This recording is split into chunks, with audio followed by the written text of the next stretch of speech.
मंच पर विराजमान आज के अध्यक्ष विदुषी प्रोफेसर वृंदा परांजपे, परम आदरणीय अनामिका जी, इस कार्यक्रम के समन्वयकर पिताजी, सामने बैठे हुए प्रोफेसर उमेश बगाड़े, प्रोफेसर सदानंद शाही जी, प्रोफेसर अवधेश प्रधान जी, हमारे कवि मित्र अष्टभुजा जी, हमारे अनन्य मित्र बजरंग बिहारी जी, प्रभाकर जी, आशीष जी, सभी प्रिय हैं। और भी इस कक्ष में तो पहले भी आया और अच्छा लगता है, यद्यपि यात्रा करने में कठिनाई बहुत होती है और दोबारा आना पड़ा, मना भी करता रहा, लेकिन वृंदा जी का बहुत सौजन्य पिछली बार देखा, कितने कितने रंग इन्होंने बिखेरे, रंग वाली सेमिनार थी और बहुत अच्छी चर्चाएं उसमें हुई। उस सबका आकर्षण था कि फिर मैं आपके बीच में हूँ। कार्ड की डिजिटल प्रति मुझे 2-4 दिन पहले ही मिली थी। आशीष जी ने चर्चा भी की थी कि विषय क्या है, पर मैं भूल गया था। बहुत पहले इन्होंने कुछ बात की थी और उसके बाद तो स्थगित हुआ आयोजन।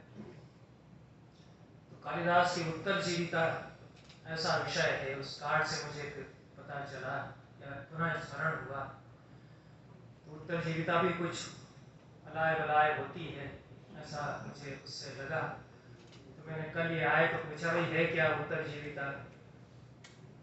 तो इन्होंने जैसा बताया 2-4 वाक्यों में, उससे मैं ये समझ रहा हूँ कि किसी कवि से उसके बाद के कवि या साहित्यकार या परंपराएं, लोक परंपराएं भी हो सकती हैं, उससे जो संवाद बनाते हैं, बनाती हैं, उससे प्रभावित भी होते हैं या उससे लड़ते झगड़ते भी हैं, उससे बहस करते हैं।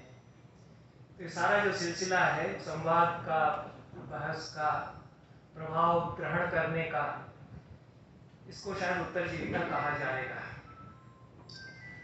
और इसको कहने में मुझे कोई संदेह नहीं कि पूरे भारतीय साहित्य की परंपरा में व्यास और वाल्मीकि के पश्चात कालिदास सबसे बड़े उत्तरजीवी कवि हैं।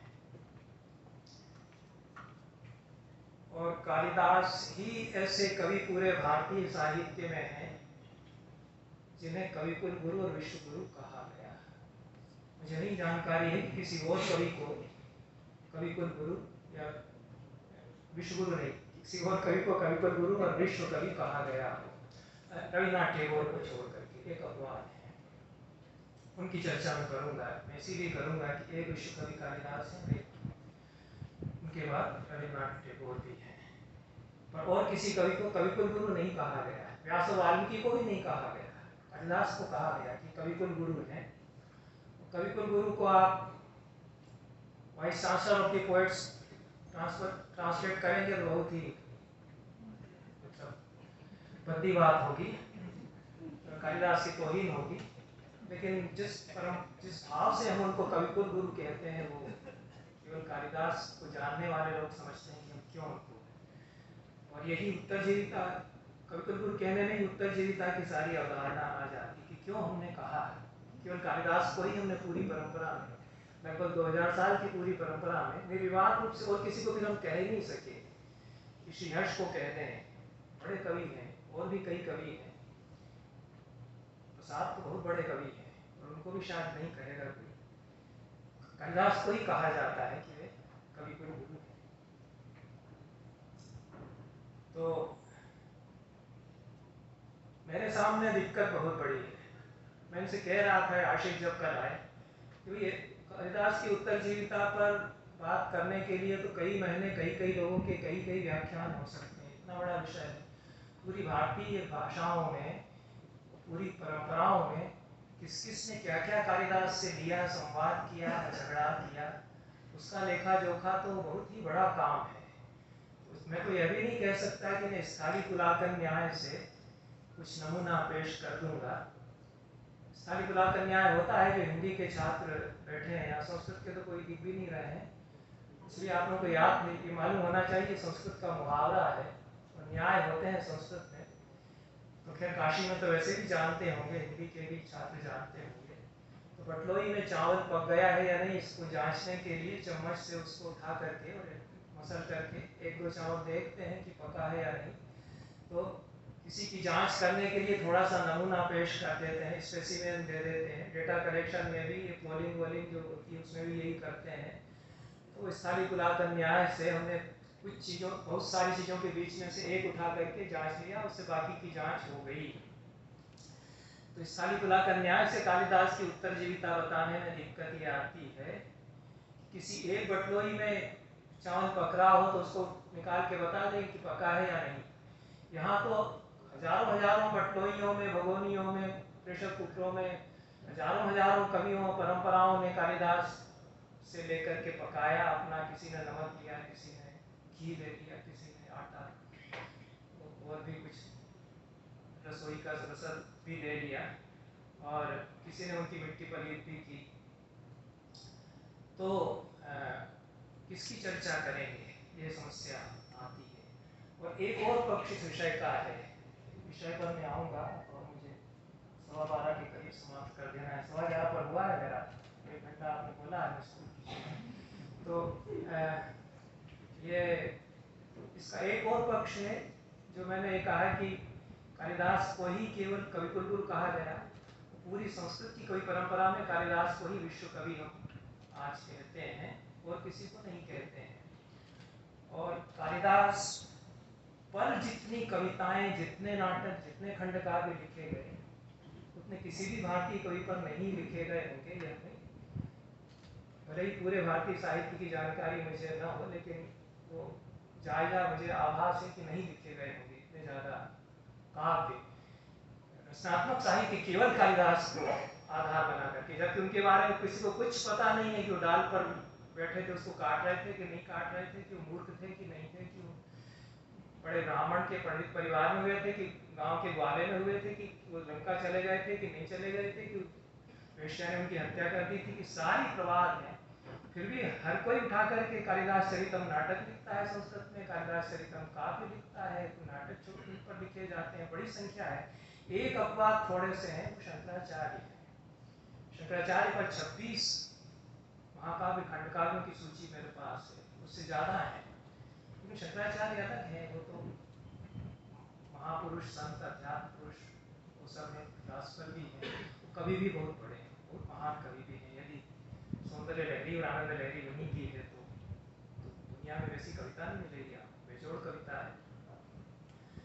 तो उन पर तो कविताएं, रचनात्मक साहित्य, क्रिएटिव राइटिंग किसी एक आदमी पर इतनी ज़्यादा होना ये नहीं मिलेगा। केवल एक गांधी हैं जिन पर संस्कृत में और हिंदी में, भारतीय भाषाओं में इतने काव्य, इतने नाटक लिखे, और अभी भी लिखे जाएंगे, लिखे जाते रहेंगे। आप चाहे जितना मारिए गांधी को, हर बार पलट करके आएंगे, वो हमारे रचनात्मक साहित्य में आएंगे। वो एक अलग बात है। एक कवि के ऊपर कविताएं, काव्य, नाटक इतने ज़्यादा लिखे जाएं, वो कालिदास ऐसे क्या उन्होंने कर दिया हमारे बीच में कि व्यास वाल्मीकि पर इतनी प्रशस्तियाँ और काव्य नहीं लिखे गए जितने कालिदास पर लिखे गए। क्यों हमने चाहा कालिदास को इतना, क्यों उत्तरजीवी बने रहे। तो इस पर थोड़ी सी चर्चा ही मैं कर पाऊँगा। एक तो संस्कृत के किसी कवि को मैं नहीं लूँगा, क्योंकि आशीष जी ने कहा कि हिंदी के छात्र ही अधिक रहेंगे। और आपकी जानकारी के लिए मैं बताना चाहता हूँ कि impact of Kalidas on modern Sanskrit writings, इस नाम से सत्यव्रत शास्त्री बड़े भारी विद्वान हुए हैं हमारे बीच, ज्ञानपीठ अवार्डी है वो संस्कृत के, और रिसर्चर बहुत अच्छे हैं। उन्होंने मोटा ग्रंथ लिखा है कालिदास का प्रभाव आधुनिक संस्कृत काव्य पर, बड़ी सूची उन्होंने दी है, विवेचन किया है कि कितने कवियों ने कालिदास से प्रभावित होकर के। यही इसी काशी में पंडित रेवा प्रसाद द्विवेदी जी, महान कवि, बहुत बड़े कवि हैं वो संस्कृत के।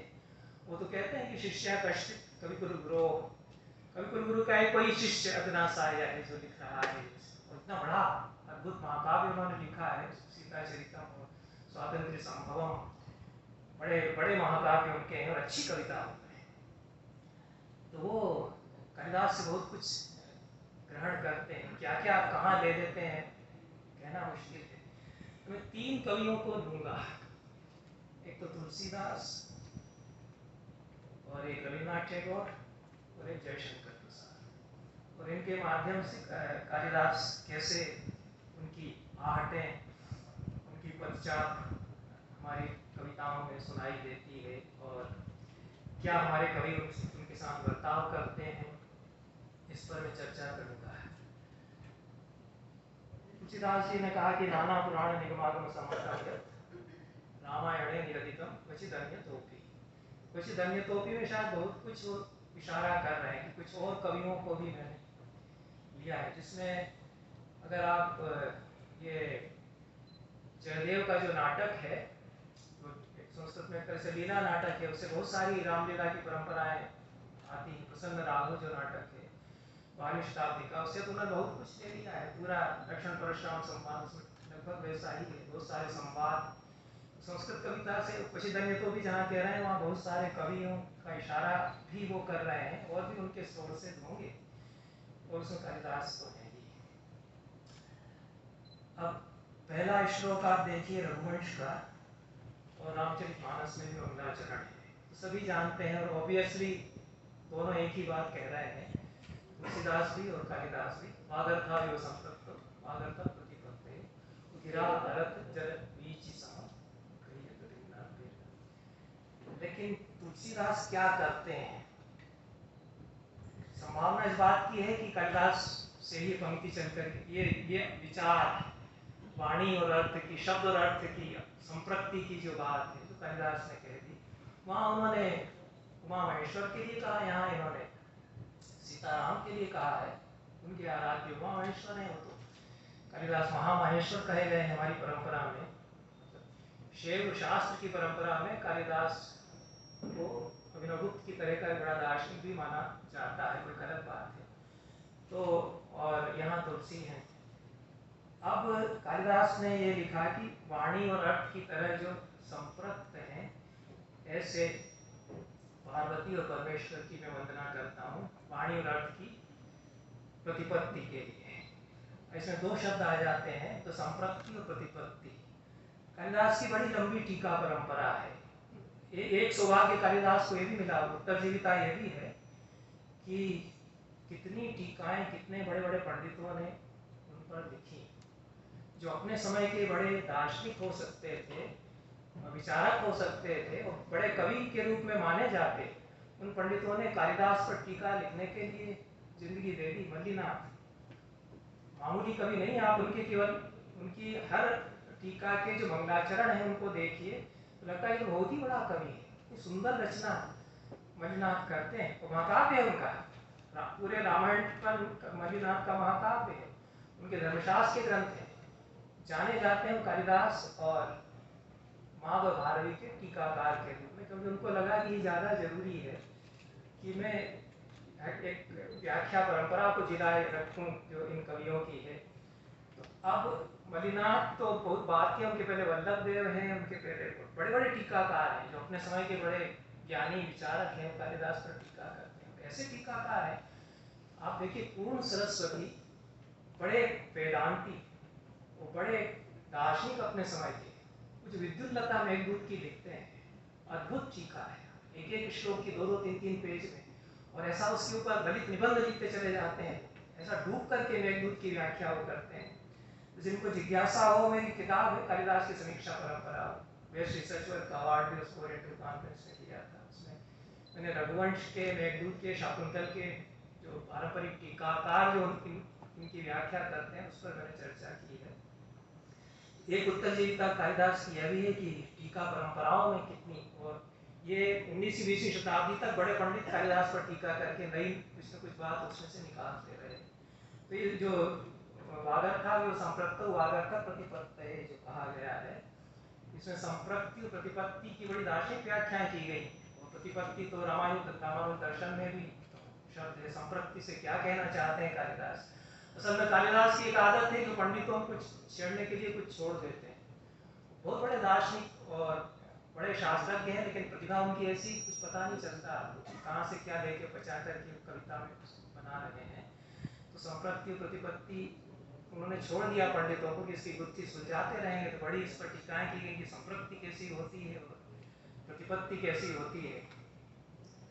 तुलसीदास ने जरूर रघुवंश तो पढ़ा ही होगा, ये मुझे ऐसा लगता है। हो सकता है कि मैं गलत हूँ, क्योंकि कुछ पाठशाला प्रणाली से कुछ पढ़ा था उन्होंने, और संस्कृत का अध्ययन तो किया ही था, संस्कृत में रचना तो करते ही थे, और रघुवंश पाठशाला में पढ़ाया जाता है बहुत पहले से, तो रघुवंश उन्होंने जरूर ही पढ़ा होगा, ऐसा मुझे लगता है। और ये कालिदास का श्लोक तो उनके दिमाग में रहा होगा जब उन्होंने गिरा अरत जल बीच सम लिखा है, लेकिन जो उन्होंने किया है वो अद्भुत कर दिया है। एक तो गिरा अरत जल बीच सम कहा है, और पानी और लहर, इसकी जो उपमा दे दी है वो कालिदास की अपने आप में एक व्याख्या कर रहे हैं उसके द्वारा। और पूरा जो वेदांत का दर्शन है वो कि पानी और लहर एक उसका विवर्त है, एक उसी का रूप है, कैसे पानी तो परब्रह्म की तरह सब कुछ है, लहरें बुलबुले भंवर ये सब उसके विवर्त है। बहुति जो अपना दर्शन बनाते हुए बहुत सुंदर कहते हैं, करुण रस का दर्शन बनाते हुए, तो जलवीची का उन्होंने दिया, कैसे आगे ले जाते हैं बात। लेकिन जो बाद में कहा है कहिए तो भिन्न न भिन्न, तो ये तुलसीदास ये जो संप्रति है उसकी व्याख्या कर रहे हैं कि संप्रति का आशय यह है कि हम शब्दों से ही अलग अलग कहते हैं, लेकिन सचमुच में वो दो हैं नहीं। यही तो शिव दर्शन में बताया जाता है कि शिव और शक्ति भिन्न भिन्न नहीं है, तत्व तो एक ही है, तो नाम से ही हम अलग कहते हैं, और जो परम तत्व है उसमें तो एक ही तत्व होता है। तो कहने में ही भिन्न है, सचमुच में भिन्न नहीं है जो उन्होंने जोड़ा। तो कालिदास की एक व्याख्या भी वो करते हैं, और एक अनोखी व्याख्या तुलसी करते हैं, क्योंकि इसमें मेरे हिसाब से पूरा शब्द ब्रह्मवाद जो है भर्तृहरि का वो समा जाता है। वो अरे एक अमेरिका की कोई मिल गई अमेरिका जी, और हम लोग चाय पी रहे थे, लक्ष्मी जो है बड़ा जबरदस्त काम वो कर रही है, तो उनके साथ भर्तृहरि पर चर्चा, तो मुझे याद आया कि ये जो गिरा आरत जल बीच सम कहिए तो भिन्न न भिन्न, भले ही उन्होंने वाक्य पदियम तो नहीं पढ़ा था, लेकिन बात वो कह दी है, क्योंकि परा चेतना में फिर शब्द और अर्थ कहाँ दो रह जाते हैं। जो भर्तृहरि की परा वाक है उसमें तो शब्द और अर्थ पश्चिमी तक भी शब्द और अर्थ की फाँक नहीं होती है, मध्यों में जाके फिर फाँक नजर आने लगती है।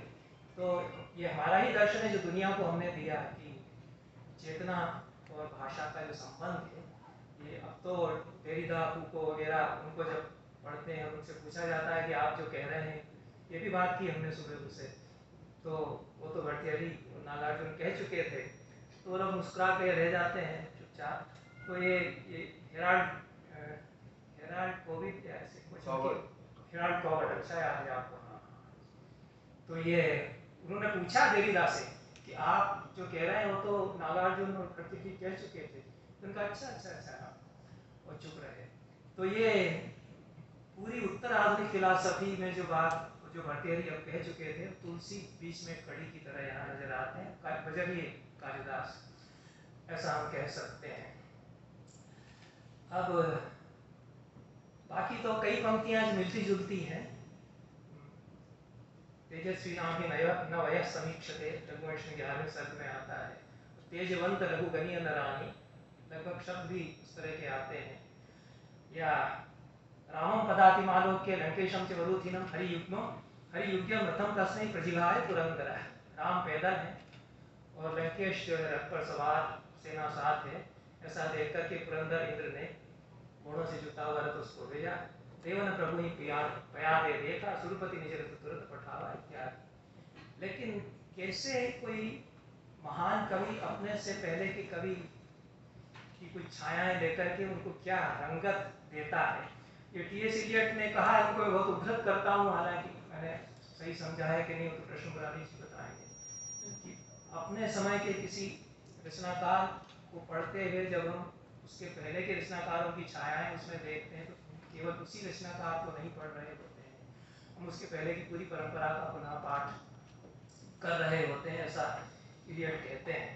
तो ये कालिदास ने दीप शिखा की उपमा दी, तो केवल कालिदास के ऊपर ये छाप लगी हुई है कि दीप शिखा की उन्होंने ही उपमा दी है। दीप शिखा कालिदास उनको कहा जाता है, अद्भुत उपमा उन्होंने दे दी।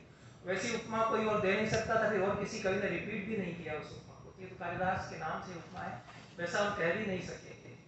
इंदुमती जो है चलती फिरती दीप शिखा की तरह स्वयंवराट की राजाओं की पांत के बीच से जा रही थी, और अंधकार में डूबे हुए से उनके चेहरे थे। जैसे ही इंदुमती किसी के सामने खुद से गुजरती तो उसकी चेहरे पर लो आ जाती, आभा आ जाती, जैसे दीप शिखा गुजरती है पतली गली से, आसपास की अटारियाँ इसके आलोक में चमकती हैं, सुनहरी अटारियाँ रात के अंधेरे में। फिर दीप शिखा आगे बढ़ जाती है तो फिर अंधेरे में डूब जाती है। इंदुमती फिर आगे बढ़ जाती है तो उसका चेहरा फिर फक पड़ जाता है अंधेरे में। ये कहते हैं।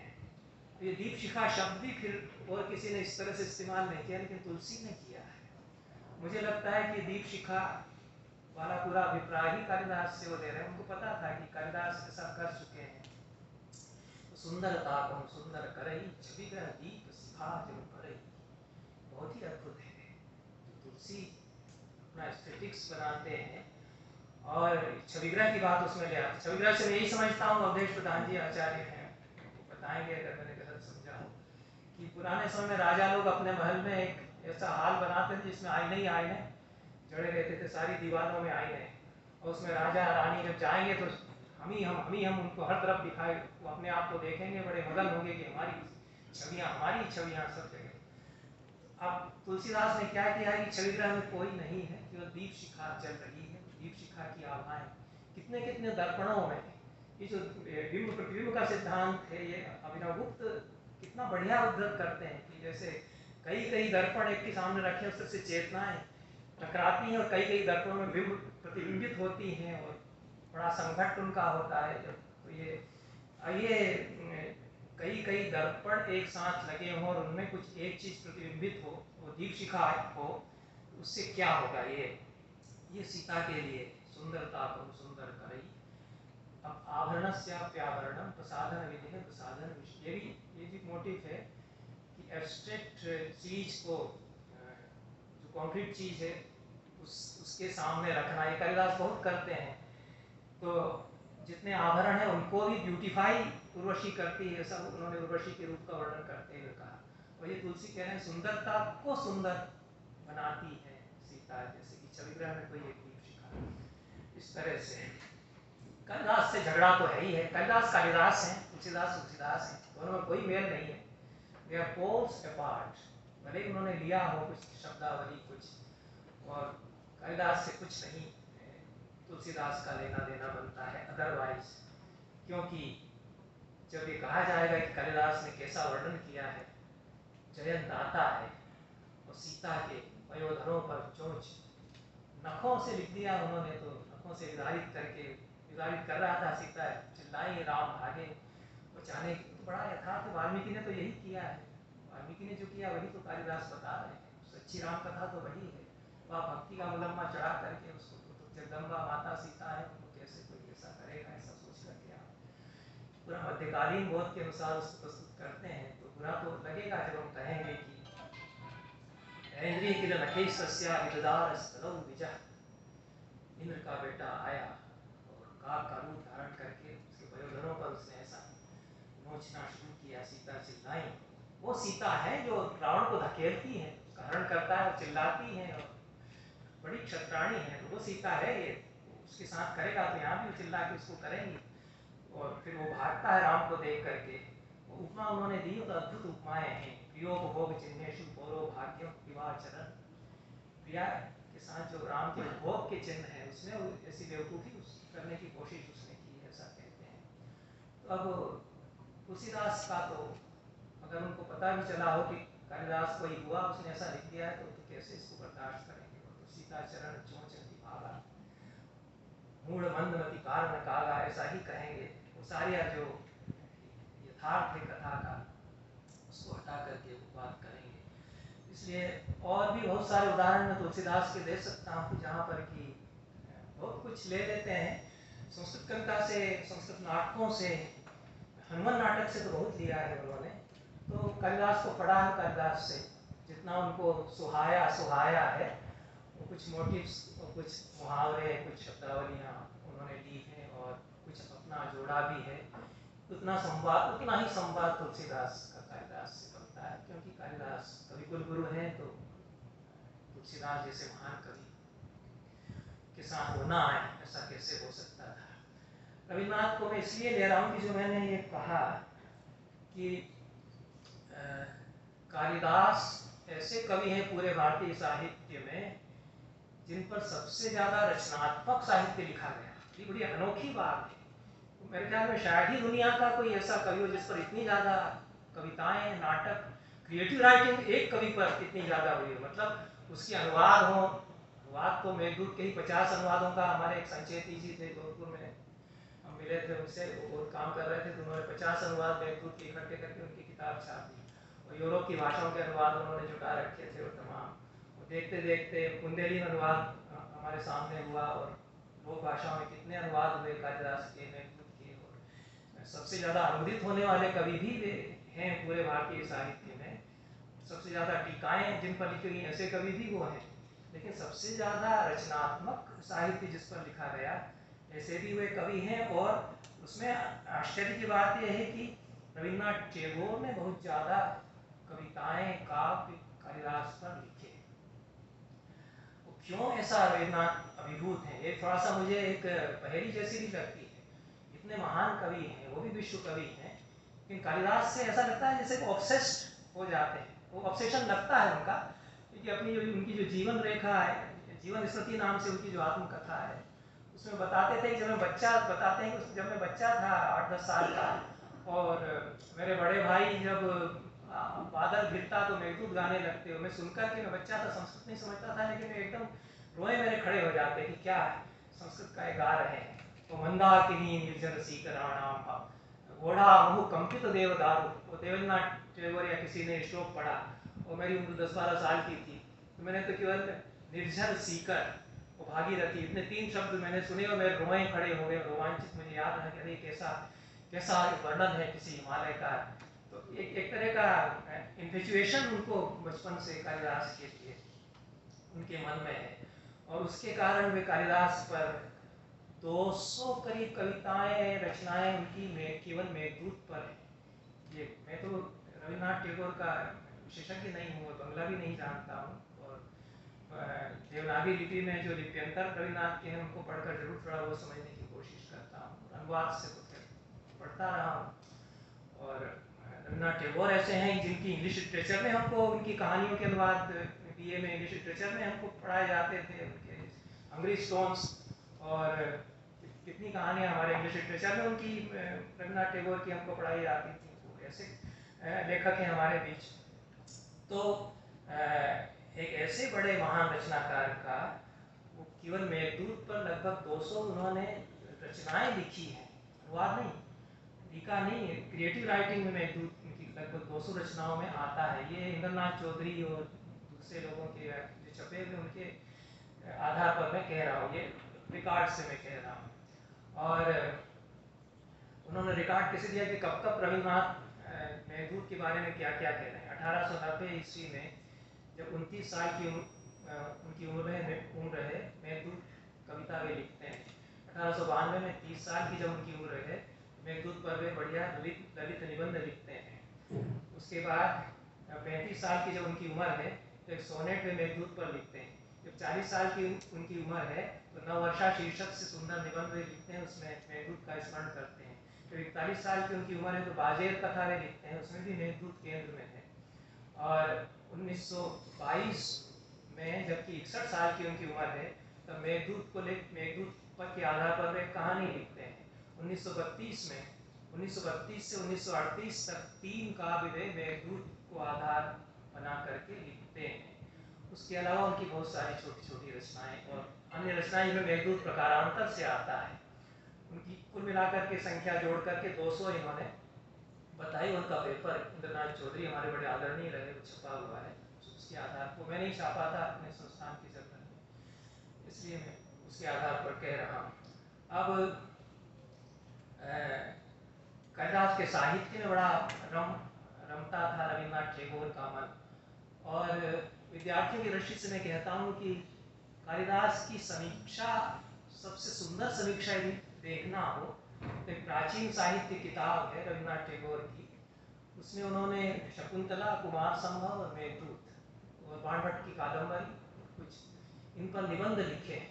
और वो पूरी 20वीं शताब्दी में उससे बढ़िया अच्छी आलोचना, हालांकि बहुत भावुकतापूर्ण आलोचना है। और रविन्द्रनाथ टैगोर से जो नफरत करते हैं बंगाल में ही बड़े बड़े बुद्धिजीवी, वो बहुत चिढ़ते हैं उनके इस तरह के उससे, पर मैं उसको बहुत पसंद करता हूँ। वो एक बहुत अंतरंग होकर के और बहुत नई बातें उसमें वो कहते हैं, कादम्बरी को लेकर के और शकुंतला को लेकर के बहुत कुछ हम लोगों ने सीखा है कि शाकुंतल को कैसे समझा जाए, कैसे निसर्ग कन्या के रूप में शकुंतला को, क्योंकि जो हमको शाकुंतल पढ़ाया जाता था उसमें तो नहीं ये सब हमको सिखाया जाता था कि मनुष्य और प्रकृति का जो लगाव है वही निसर्ग कन्या के रूप में कालिदास उसको देखते हैं।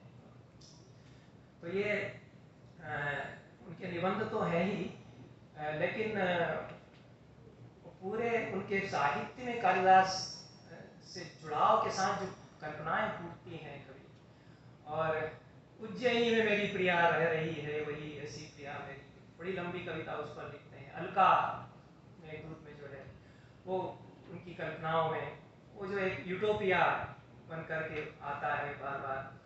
तो ये अब मैं थोड़ा छोड़ूंगा, एक लंबा हो जाएगा। एक बात मैं कह दूं, थोड़ी मेरी इधर उधर बैठने की आदत तो है। तो हम बांग्लादेश में हमको बुला लिया है, लुबना मरियम है, आप सर्च करेंगे तो मिल जाएगा, बहुत अद्भुत महिला है। नाट्यशास्त्र पढ़ने मुझसे आई थी, 3 साल उन्होंने उसके पीछे बीए में एडमिशन ले लिया। 50 साल की बुजुर्ग थी, हालांकि हमारे यहाँ नाट्यशास्त्र पढ़ना है कुछ नहीं तो बीए एडमिशन लेके ही पढ़ूंगी, पढ़ाई है मुझे। अमृता जी से मिलके गई थी, उन्होंने कहा कि मैं तो नहीं टाइम दे पा रहा हूँ, तो राधा वल्लभ जी के पास जाके देखो।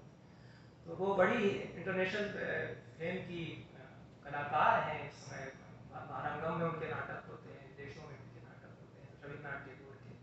तो उन्होंने हमको बहुत आग्रह से बुलाया और व्याख्यान कई जगह हमारे कराए। तो एम्बेसी में भी जाके उन्होंने कहा कि राधा वल्लभ त्रिपाठी आ रहे हैं, उनका व्याख्यान रखो। तो किसी तरह एम्बेसी वालों ने वहाँ जो नेहरू सेंटर या क्या सेंटर है उसमें उन्होंने व्याख्यान रखा। तो मैंने वहाँ विषय दे दिया था कि रविन्द्रनाथ और संस्कृत साहित्य ऐसा कुछ, और मैंने रविन्द्रनाथ टैगोर की कुछ कविताएं अपने बहुत ही खराब बांग्ला उच्चारण में सुनाना शुरू किया। मुझे डर लग रहा था कि ये बांग्लादेश के लोग हैं, निकल के मुझे जूते चप्पल से पीट देंगे ऐसी बांग्ला पढ़ रहा हूँ। बहुत ऐसे कुछ आंखें फाड़ करके देखते रह गए। मुझे मैंने बता दिया कि उपनिषद का और भारतीय दर्शन का और कालिदास का असर से नैकट्य में इस तरह से है, वो गदगद हुए कि वो रविन्द्रनाथ टैगोर को अपने देश का कवि मानते, भारत का कवि नहीं मानते। जिस बांग्लादेश में मैं गया था उस समय 10-12 साल पहले, काजी नजरुल इस्लाम और रविन्द्रनाथ टैगोर वो कहते हैं कि ये भारत के नहीं, ये तो बांग्लादेश के हमारे राष्ट्रीय कवि मानते हैं दोनों को। तो ये बहुत प्रसन्न हुए वो लोग। तो ये पूरी जो शब्दावली है जो रविन्द्रनाथ टैगोर में आती है, एक बड़े कवि से अनुप्राणित जो शब्दावली है, और क्या करता है वो सारी कालिदास के भाव जगत को अपने भाव जगत में, चैताली उनका जो संग्रह है, मानसलोक उसमें कविता है, और कालिदास कैसे शाश्वत है मेरे लिए।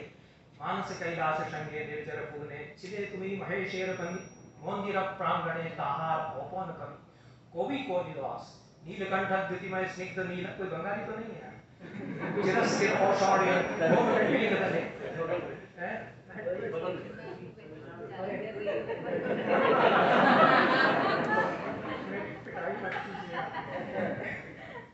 ज्योतिर्मय सत्कर्ष तपो लोकतले आजीवो मान मौन स्थाने खरिच वसती है। चिरदिन रवे सेखा होहे कोविपति शंकर चरित गाने भरिया।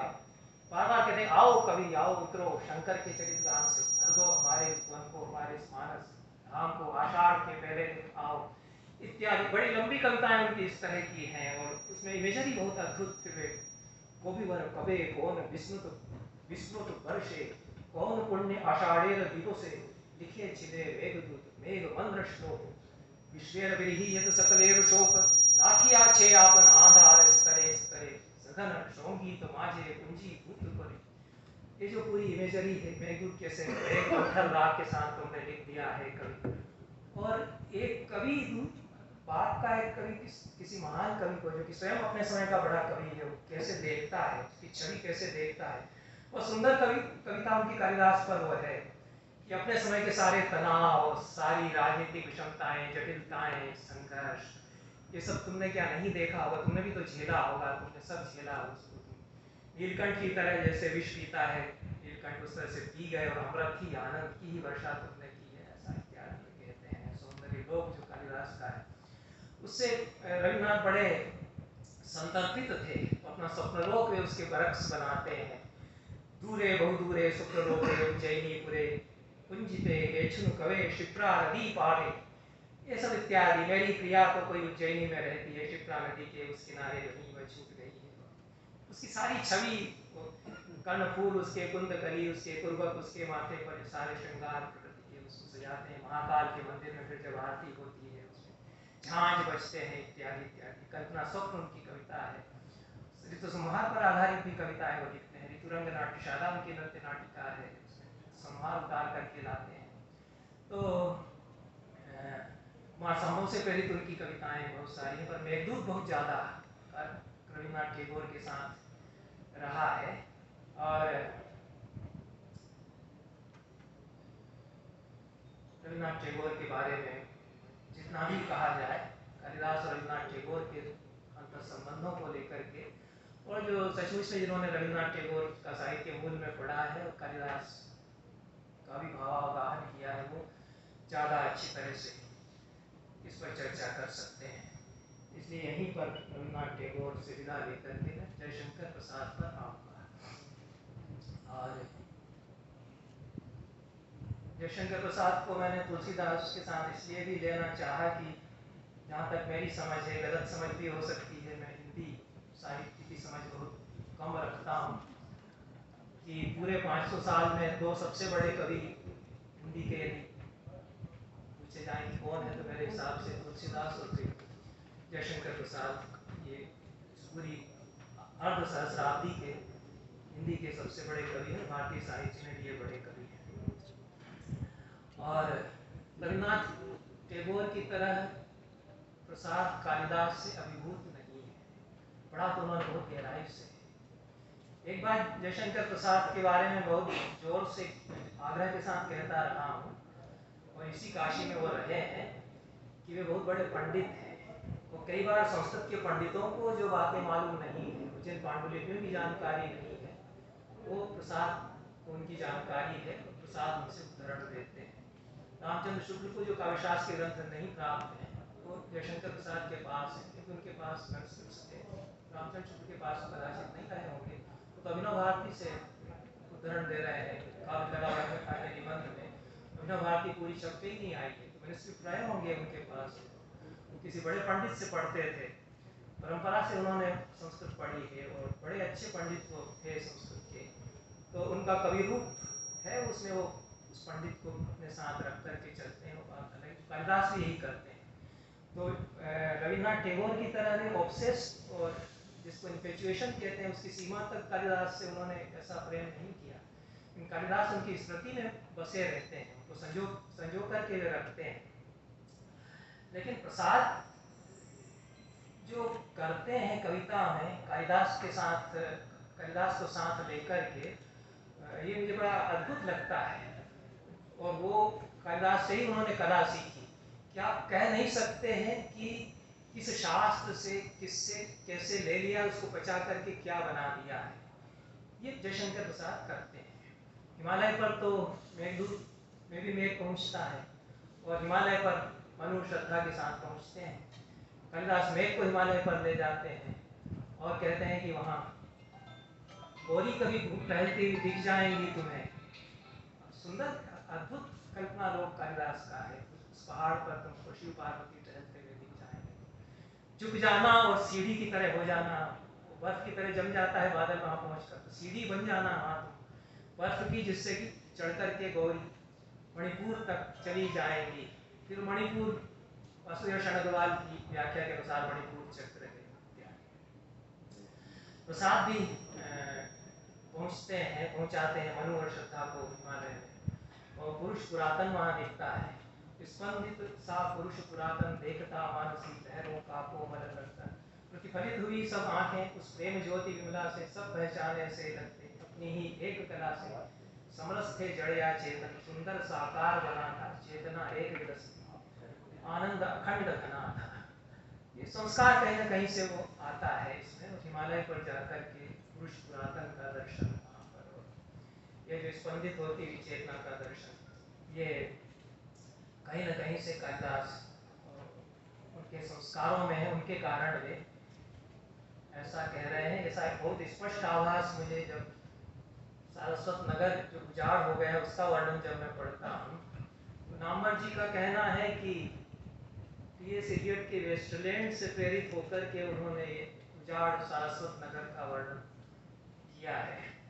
अब इसमें भी कृष्ण मोहन जी शायद बता पाएंगे कि मुझे नहीं लगता कि टी.एस. एलियट से बहुत ज़्यादा कुछ नाता रखा है प्रसाद ने। बहुत सारे वेस्टर्न फिलासफर्स को, खासतौर से जो इंडोलॉजिस्ट हैं यूरोप के, इतिहासकार जो हैं, जो अंग्रेजी में इतिहास लिख रहे हैं भारत का, उनको तो उद्धृत करते हैं अपने इतिहास संबंधी निबंधों में, पर टी.एस. एलियट से नहीं मुझे लगता है कि बहुत ज़्यादा ऐसा रहा होगा। ये तो स्पष्ट है कि रघुवंश में जो उजाड़ अयोध्या का वर्णन है, लेकिन एक महान कवि को पढ़ने के बाद दूसरा महान कवि कैसे उसकी संस्कार लेकर के आता है और वो उधार लेकर के उसको सूद पर लगा करके नहीं रखता है, वो अपनी पूंजी उसमें जोड़ करके उसको बढ़ाता है, ये प्रसाद करते हैं। अब आप वो उजाड़ सारस्वत नगर है उसका वर्णन पढ़ें, उसमें आऊँगा। एक इसमें छूट गया है जिसमें स्पष्ट है कि कालिदास से ही उन्होंने लिया है। ये श्रद्धा के वर्णन में है, इड़ा के वर्णन में है। इड़ा सर्ग में त्रिवली थी त्रिगुण तरंगमयी, आलोक वसन लिपटा हरा। तो त्रिगुण तरंगमयी त्रिवली थी। अब मैं चूंकि जिस परंपरा से आया हूँ वहाँ श्लेष में कर लेता हूँ, त्रिगुण में तो श्लेष वैसे हो जाएगा, सत्वरजस तमस तीन गुण, तीन सूत वाली त्रिवली है, तो तरंग तरंगाकार है। वो किसी हिंदी कवि ने उधर में पढ़ने वाली सरवटों का वर्णन किया हो, मुझे नहीं लगता। प्रसाद ही करेंगे, या तो कालिदास करेंगे या प्रसाद करेंगे, और कोई नहीं करेगा। अब तो नहीं कहूँगा, अब तो त्रिवली दिखती नहीं है। तो अब ये सुंदरियाँ जो क्षीण कटी सुंदरियाँ होती थी, वो थोड़ा सा झुकेंगी तो सरवटें पेट पर तीन, कम से कम तीन बनती है। स्थिताक्षरं पक्षसुताडिताधरः पयोधरोत्सेदनिपातचूर्णिता वलीषु तस्या स्खलिताः प्रपेदिरे चिरेण नाभिं प्रथमोदविन्दवः। उसको वली कहा है यहाँ, तो उसकी वलियों पर तरंग बन करके स्खलित होती पानी की बूंदें, जो माथे से पलकों के बालों में अटकी, फिर होठों से टकराई, फिर पयोधरों पर टकराकर छार छार बिखरी, फिर नीचे आई, त्रिवलियों पर रेंगी तरंगमयी, त्रिवलियों पर स्खलित लिपटती हुई, ऐसा उन्होंने पार्वती के वर्णन में कहा है। और त्रिवली का अन्यत्र भी वर्णन कालिदास ने किया है। संस्कृत कवियों की नज़र पड़ती है इन सब चीज़ों पर ज़्यादा, और रीतिकाल के कवियों की पढ़ी कि नहीं पढ़ी मुझे ज़्यादा पता नहीं, लेकिन प्रसाद ही ले आते हैं। त्रिवली थी त्रिगुण तरंगमयी, वो ये कालिदास की छाया यहाँ पर है। और त्रिवली तरंग की बात उसमें थोड़ा सा अपना जोड़ करके, मध्य सा वेदी विलग्न मध्या वलित्रयम चारु प्रभार वाला, तो त्रिवली वहाँ भी कहा है, वलित्रय यहाँ त्रिवली शब्द ही वहाँ से आ गया है। आरोहणार्थम नवयौवनेन कामस्य सोपान प्रयुक्ता। कालिदास ने तो बहुत सुंदर उसमें बात कर दी है कि वो तीन वलियाँ उसके उदर पर जो हैं, वो जैसे कि नव यौवन में कामदेव के लिए ऊपर चढ़ने के लिए छोटी सी नसें लगा दी हो, सब कहते हैं। ये सब चीज़ें प्रसाद की नज़र में हैं, लेकिन प्रसाद बहुत शालीनता से और उसमें त्रिगुण शब्द जोड़ करके और तरंगमयी जोड़ करके अपनी बात करते हैं। एक और शब्द मैं देता हूँ, जैसे त्रिवली और तरंगमयी, ये तो कालिदास से और संस्कृत परंपरा से ही आ सकता था, और किसी हिंदी के कवि में कदाचित आया भी नहीं होगा। कोई आचार्य अवधेश प्रधान जी बता सकते हैं, और प्रसाद में तो इस तरह से आया। एक शब्द है जो कालिदास ने संस्कृत कोश शास्त्र को बहुत सारे नए शब्द दिए, इस पर कम ध्यान जाता है। मेरा एक व्याख्यान है इस पर कि ये शब्द इसके पहले कोशों में कहीं, अमर कोश में भी नहीं है, ये कालिदास के दिए हुए शब्द हैं और उस अर्थ में आ गए, इसके पहले उस अर्थ में है भी नहीं कि आशाबंद को फूल के नीचे का जो गुच्छा है उसके अर्थ में कालिदास ने चूंकि लिख दिया है तो लिया जाएगा। बाद में पोषकारों ने उसको जोड़ा कि उस अर्थ में आशाबंधो मरकटवासा ऐसा पोष में उनको जोड़ना पड़ा। कालिदास ने शब्द दिया पुष्पलावी, जो मेघदूत में आता है कि विदिशा के नागर, विदिशा शहर बड़ा संपन्न औद्योगिक नगर, वहाँ के रसिक नागर, बड़े विलासी नगर, वहाँ के बाहर बगीचे, उसमें फूल तोड़ने वाली मजदूर औरतें। वो मालिने भी नहीं है, मालिने अनुवाद करेंगे तो गलत अनुवाद होगा, वो केवल फूल तोड़ने की मजदूरी करती है। वो फूल शायद टोकरियों में रख के बेच आती हैं शहर में जाकर के। तो पुष्पलावी उसके लावी तो चुनने वाली, तोड़ने वाली उसके अर्थ में आता है। उसका काम ही, उसका धंधा ही है पेशेवर फूल तोड़ने वाली मजदूर औरत है। तो ये लगभग उसी तरह का पैरेलल प्रसाद खड़ा करते हैं। विदिशा का नागरिक समाज है, संपन्न नगर विदिशा का, भोग विलासी लोग वहाँ के जो कि पिकनिक पर जाते हैं तो अपने साथ प्रोस्टिट्यूट्स को लेकर के जाते हैं, शिलावेशों में पहाड़ पर रमते हैं, जाकर करके भोग विलास करते हैं। तो उसके बाहर बगीचों में मजदूर औरतें काम करती, ऊपर भी छाया, तो दोपहर में पसीना झर रहा होगा उनके माथों से, और फूल जो उन्होंने कानों में पहुँच रखे थे वो मुरझा रहे होंगे उस धूप में, और पसीने की बूंदों के टपकने से उन पर थोड़ी छाया कर देना, ऐसा कालिदास कहते हैं। ये दलित विमर्श पर बोलेंगे अभी बजरंग बिहारी तिवारी जी। तो मजदूर औरतें आती हैं, मछुआरे आते हैं कालिदास में, बहुत करुणा उनके लिए कालिदास करुणा का मेघ उसकी छाया उनके ऊपर करते हैं। तो उन्होंने सारस्वत नगर की नागर सभ्यता, उसके बाहर बगीचे, वही पैरेलल कालिदास जो बहुत सारी पैरेललिटीज क्रिएट करते हैं, समानांतरताएं खड़ी करते हैं, उसको लेते हैं। पुष्पलावियाँ चुनती हैं वन कुसुमों की अध विकच कली। ये बड़ा कवि क्या ट्रीटमेंट करता है, तो आप देखिए कि एक शब्द उन्होंने बहुत कुछ कह दिया है। वो पुष्पलावियाँ हैं, पुष्पलावी शब्द तो और कहीं आया नहीं, हिंदी में और किसी ने प्रयोग मेरे ख्याल में किया भी नहीं होगा, उन्होंने कालिदास से इसको ले लिया है। वो फूल चुनने वाली मजदूर औरत है और वो आधी खिली कलियाँ ही चुनती है, इसमें बहुत कुछ उन्होंने कह दिया है। पूरा खिला फूल नहीं चुनती है, केवल कली भी नहीं चुनती, जो आधी खिली हुई है कली उसको चुन चुन करके इकट्ठा कर रही है। वो नागरिक समाज उसी को पसंद करता है। लोग अपने सूट की उसमें पहुँचने के लिए आधी खिली हुई कली ज़्यादा पसंद करते रहे हैं, अब तो ऐसा चलन नहीं रहा। हम लोगों ने भी गुलाब की कली कई बार पहुँचने की कोशिशें की इस तरह से। तो ये अधविकच कली जो उन्होंने जोड़ा है, इसमें पूरा नागर समाज और वो कैसे कच्ची कली की तरफ खींचता है और आधी खिली हुई कली उसको आकर्षित करती है, पूरी सभ्यता है, उस पर एक टिप्पणी उस शब्द के द्वारा प्रसाद करते हैं। एक उदाहरण और मैं देता हूँ, थोड़ा समय भी चूंकि मेरे पास है। एक अद्भुत वर्णन कालिदास ने किया पार्वती की मुस्कान का, प्रसिद्ध श्लोक है ये, और वैसी उत्प्रेक्ष यद्यर्थातिशयोक्ति इसको कहते हैं अलंकार में। अगर ऐसा हो तो ऐसा हो, ऐसा जब कल्पना की जाती है तो इसको यद्यर्थातिशयोक्ति कहते हैं।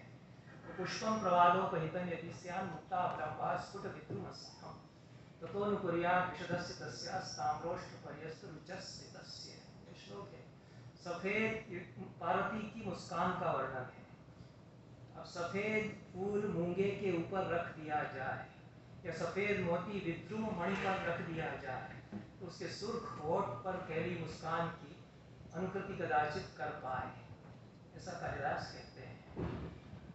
प्रसाद स्मित का वर्णन करते हैं, जिसको स्माइल कहते हैं, स्मित संस्कृत में कहते हैं, और मुस्कान का वर्णन करते हैं। मुस्कान हालांकि नहीं कहते हैं प्रसाद, वो मुस्कान कहते हैं। तो अब जो कालिदास की एक संवाद शैली है, जो कालिदास पढ़ते मुझे लगता है कि कितने बड़े ऋषि कवि हैं वाल्मीकि, कालिदास उनसे संवाद करते हैं एक तरह से। ऐसा लगता है कि ठीक है, बड़े दादा पितामह जैसे होंगे वाल्मीकि उनके सामने, और वो छोटे से बच्चे की तरह उनके सामने होंगे, लेकिन वो हंसकर जैसे कह रहे हो कि आपने ऐसा वर्णन किया है तो मैं उलट के ऐसा वर्णन कर दूंगा, मैं आपकी बात को यूँ करके कह दूंगा। और अद्भुत श्लोक वाल्मीकि रामायण के छोटे से अनुष्टुप को लेकर के मेघदूत में कालिदास ने उन्होंने क्या से क्या कर दिया है उसको, वाल्मीकि की उक्तियों को, ये हम कालिदास में देखते हैं। इस तरह का संवाद अगर हिंदी का कोई कवि करता है कालिदास से, तो वो प्रसाद करते हैं। जैसे वो कह रहे हैं कि ठीक है, आपने पार्वती की मुस्कान का ऐसा वर्णन किया है, तो मैं इसको लेकर के कुछ और तरह से करके आपको बताता हूँ। ये इस तरह का संवाद होता है दो कवियों में। तो आपने पार्वती की मुस्कान का वर्णन किया है, मैं श्रद्धा की मुस्कान का वर्णन करूँगा। तो ये यज्ञार्थात्यशयोक्ति में श्रद्धा की मुस्कान की निछावर करता हूँ। आपके ऊपर लीजिए, आप ये है, और उस मुख पर वह मुस्कान। अब ये प्रसाद मैंने उनकी हाथ की लिखी पांडुलिपि नहीं देखी है, छपी जो मेरे पास थी उसी में देखा है, मुस्कान ही उसमें छपा है। मुझे लगा कि मुस्कान वो कर रहे हैं जानबूझ करके। तो और उस मुख पर वह मुस्कान, रक्त किसलय पर ले विश्राम, अरुण की एक किरण अम्लान, अधिक अलसाई हो अभिराम। अब जो शेड्स हैं वो तो वही हैं कि सफ़ेद पर लाल, क्योंकि थोड़े से दांत अगर झलकते हैं तो सफ़ेद की आभा और फिर लाल जो मूंगा प्रवाल मणि, तो दोनों सफ़ेद की आभा और लाल आभाएं झिलमिलाती हैं एक साथ। तो मुस्कान का वर्णन कालिदास इसलिए करते हैं, वहाँ विद्रुम और मोती और पुष्प और प्रवाल, उनको एक के ऊपर दूसरा रख करके वो उपमान बताते हैं। रक्त यहाँ पर भी है, और अरुण की उसको क्या करते हैं कि अरुण की एक किरण अम्लान, जो भोर में अभी अभी उग रहा है सूरज या उसकी लालिमा फूटी है, उसकी एक छोटी सी किरण अम्लान वह आ गई है और रक्त किसलय पर जाकर के टिक गई है, हरी कोमल पर जाकर के टिक गई है। ये कल्पना वो करते हैं। बहुत हल्की सी छाया कालिदास की उन्होंने ली है, कुछ का कुछ करके वो बताते हैं कि हम फिर मुस्कान को यूँ कहेंगे अगर आप वैसा कहते हैं तो। एक जवाब भी कालिदास को शायद दे रहे हैं, कुसुम कानन। ये तो बहुत ही अद्भुत मुझे लगा कि कोई आदमी मुस्कान के बारे में ऐसा किसी ने कहा नहीं होगा, किसी कवि ने। तो रक्त किसलय पर ले विश्राम, अरुण की एक किरण अम्लान, अधिक अलसाई हो अभिराम, कुसुम कानन कंचन में बंद पवन प्रेरित सौरभ साकार, रचित परमाणु पराग शरीर, खड़ा हो ले मधु का आधार, और पड़ती हो उस पर शुभ्र नवल मधुरा का मन की साथ, हंसी का मद विफल प्रतिबिंब मधुरिमा खेला सदृश अभाव। ये बहुत जटिल इमेजरी इसमें कर दी है उन्होंने, और एब्स्ट्रैक्ट्स में ले जा करके खत्म करते हैं। वो कालिदास को जवाब प्रसाद का इसलिए भी है कि मुस्कान ऐसी बारीक चीज है, ठीक है, उसमें आभा थोड़ी सी झिलमिलाई सफ़ेदी और लाल रंग की, ओठ तो लाल रंग का है और थोड़ी सी सफ़ेदी दांतों की अगर झलकी होगी, तो इतना आपने क्यों ये अंबार लगाया फूल और प्रवाल मणि। और मैंने तो अरुण की पतली सी किरण और कोमल ही ली है, उसके बाद तो फिर बहुत एब्स्ट्रैक्शन में ले जाते हैं। कुसुम कुसुम का कंचन कानन हो, उसमें मंद पवन बहुत धीरे से झोंका मार करके चला गया हो, परमाणु पराग उछले हो और मधु का आधार लेकर के उस पर शुभ्र नवल मधुराका मन से निकलती हुई एक साथ उस पर पड़ जाए, तो हंसी का मद विभर प्रतिबिंब इत्यादि उससे कुछ बनेगा। ये बहुत सारे बहुत एब्स्ट्रैक्ट्स में ले जा करके उसको समाप्त करते हैं। तो पार्वती की मुस्कान के वर्णन में जो कालिदास लीला रचते हैं प्रसाद, श्रद्धा की मुस्कान में पुष्प प्रवाल मुक्ताफल ध्रुव इन सब मोटी मोटी चीज़ों को हटाते हैं, उसके खाके में रक्त किसलय अम्लान अरुण किरण का रंग भरते हैं, अमूर्त करते उसको चले जाते हैं उनके उपमानों को। मंद पवन और सौरभ, मंद पवन का सौरभ उस पर बहाते हैं, मधुराका उस पर बिछा देते हैं इत्यादि। और भी बहुत सारी बातें हैं। एक तो हिंदी के छात्रों को ये ध्यान में रखना चाहिए कि प्रसाद ही जानते हैं हिंदी के कवियों में शायद कि कविता में कोयल नहीं पूछती है, कोकिल पूजता है। मोरनी नहीं नाचती है, मोर नाचता है। आदमी रिझाता है औरत को, मादा को, इसलिए वो कोयल नहीं कूकेगी, उसको रिझाने के लिए कोकिल कूकेगा। ये बात प्रसाद जानते हैं। अब बायोलॉजिकली क्या होता है ये तो पक्षी शास्त्री बताएंगे कि कोयल भी पूछती है या नहीं, लेकिन संस्कृत कविता का एक कवि समय है कि जब कोकिल के पूजन का वर्णन किया जाएगा तो कोकिला का पूजन का वर्णन नहीं होगा। मादा कोकिल कविता में नहीं पूजती है, क्योंकि नर ही पूजा करता है, रिझाना उसी को होता है। जैसे कि ये तो बायोलॉजिकली फैक्ट भी है कि मोर ही नाचता है, मोरनी तो नहीं नाचती है मेरे ख्याल में, उसके तो पंख होते भी नहीं है। भगवान ने पंख तो हर कोई दिए हैं, वो नाचेगा भी वही, वो नचाएगी तो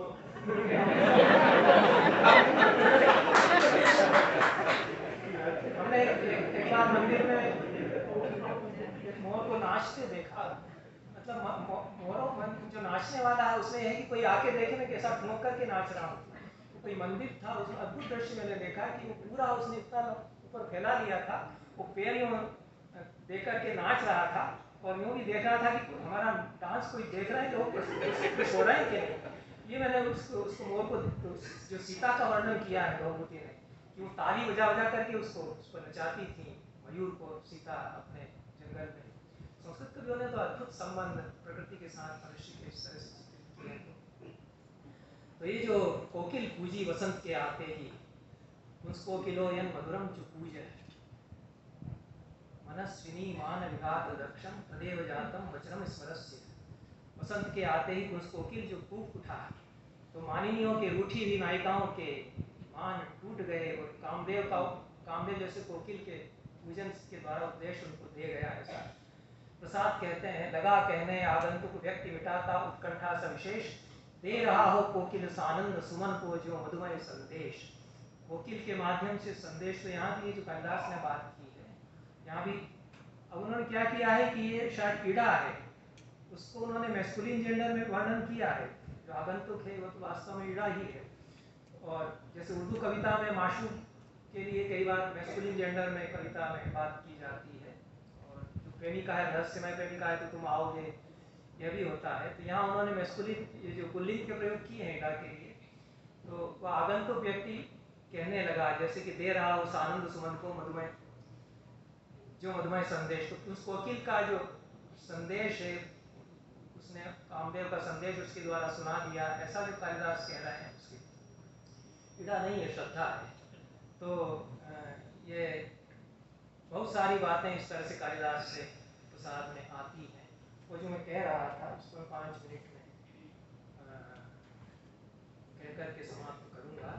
ये जो उजाड़ अयोध्या का वर्णन कालिदास ने किया, रामचंद्र जो है कुश का राज्याभिषेक करके बाकी कुछ हिस्सा लव को दे करके और लक्ष्मण के बेटों को यहाँ वहाँ सब राज्य दे करके चले गए, परम धाम चले गए। और कुश को बाद में लगा कि कुशावती ज़्यादा बेहतर है राजधानी के लिए, तो छोड़ करके कुशावती चले गए। उसके बाद अयोध्या उजाड़ हो गई। तो बहुत अनोखा प्रसंग है कालिदास जो उसमें रचते हैं कि आधी रात को सपने में कोई महिला आकर के कुश के सामने सूरती है, रोती है। तो पूछते हैं भाई कैसे आप आ गई, क्या बात है, क्यों रो रही है। उसने कहा मैं उजड़ी अयोध्या और मैं अपना दुख बताना चाहती हूँ।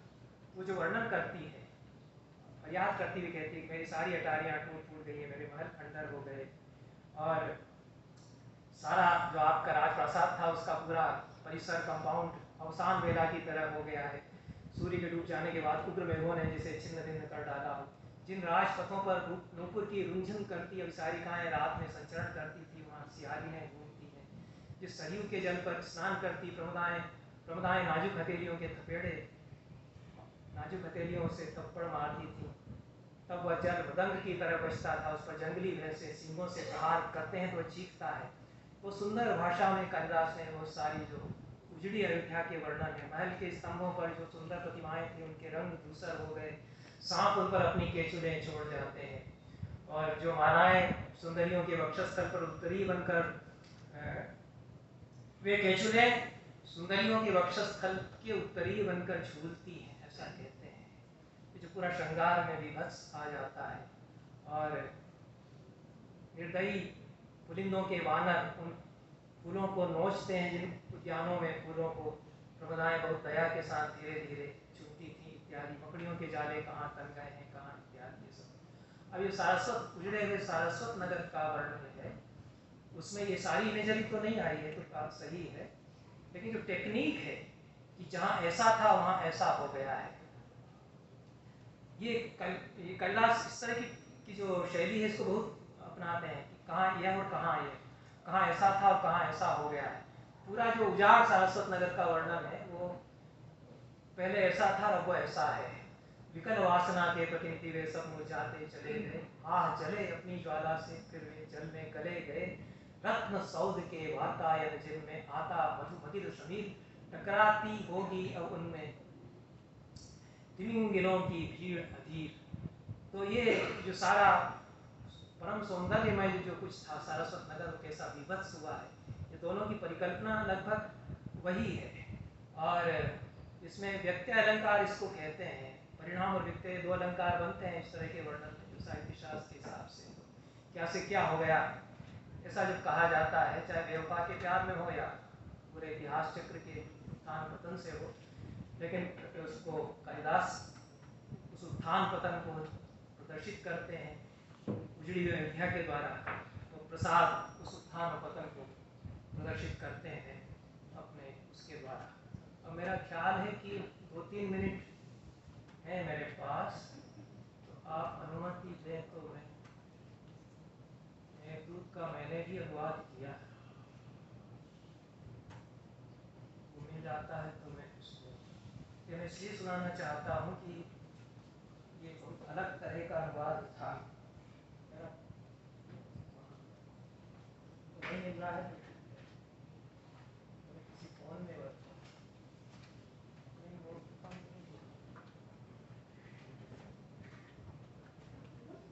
नहीं तो छोड़ दिया जाए, इतना समय भी मेरे पास एक फोन हो।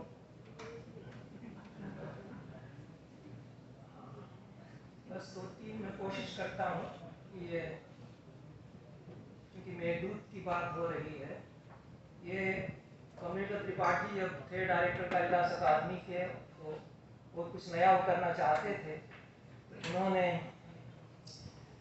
हमसे कहा कि मेघदूत का अनुवाद कर दीजिए आप, नया अनुवाद चाहते हैं कि छपे। तो हमने मेघदूत का अनुवाद किया। उसमें त्रिलोचन जी हमारे पड़ोस में रहते थे, उनसे रोज ही मिलना होता था, और त्रिलोचन जी के सोनेट उस समय पढ़ने में हमारे आए।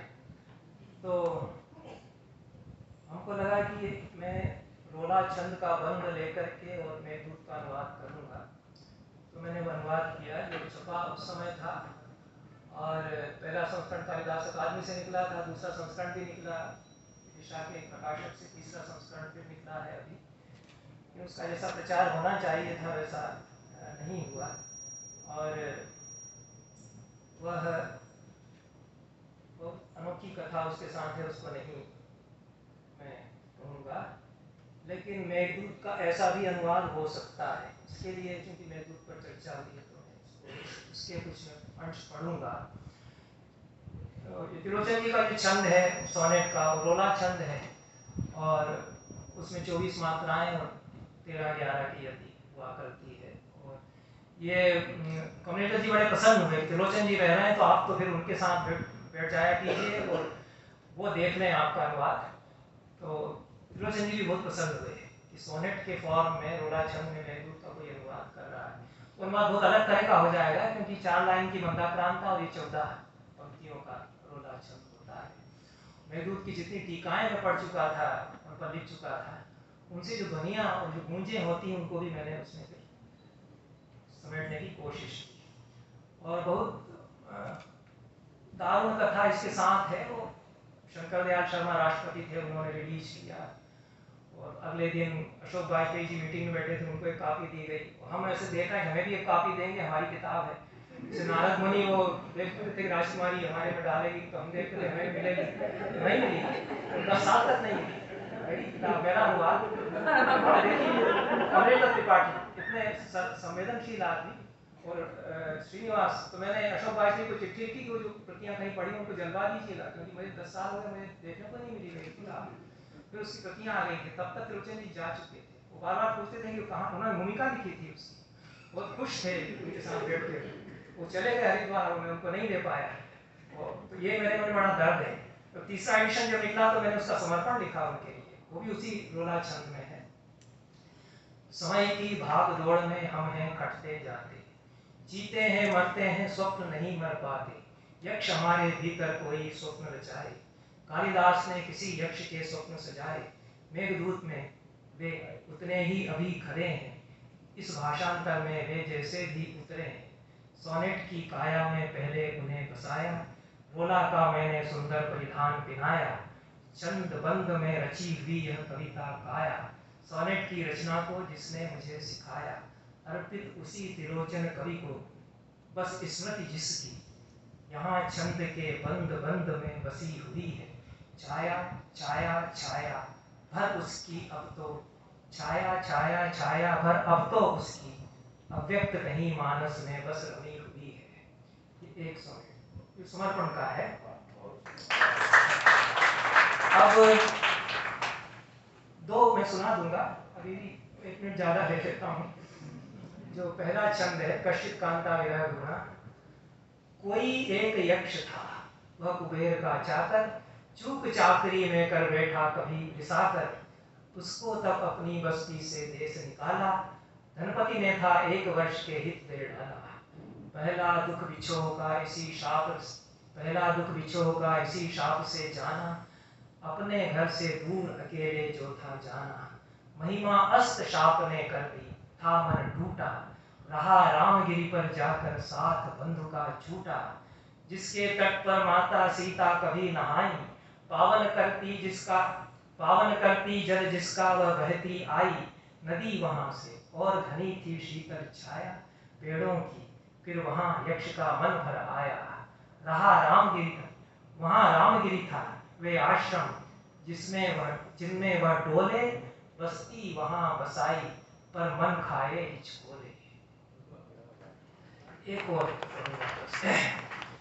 निपट अकेला वह यूं रहा, महीनों झेला, सन्नाटे का बोझ लगाकर भीतर मेला, अपने उलझे सपनों का बूझ भी न पाया, सोने का कंगन कब गिरा, कलाई सुनी कब हो गई, ध्यान भी इसका उसे न आया, बिछड़ प्रिया से थी विपदा उसकी दिन दूनी, ऐसे आषाढ़ का पहला दिन फिर आया, घुमड़ा कोई बादल ऊपर फिर झुक आया, नीचे चोटी पर पहाड़ की ठहरा आकर, सटा हुआ था वह लपेट कर गिरी को कसकर, जैसे शीश झुकाकर हाथी कोई वनचर, भूसा मार रहा हो चट्टानों पर बनकर, खेल खेल में मतवाला था दर्शनीय घन, लगा यक्ष को आया यह कोई अपना चल।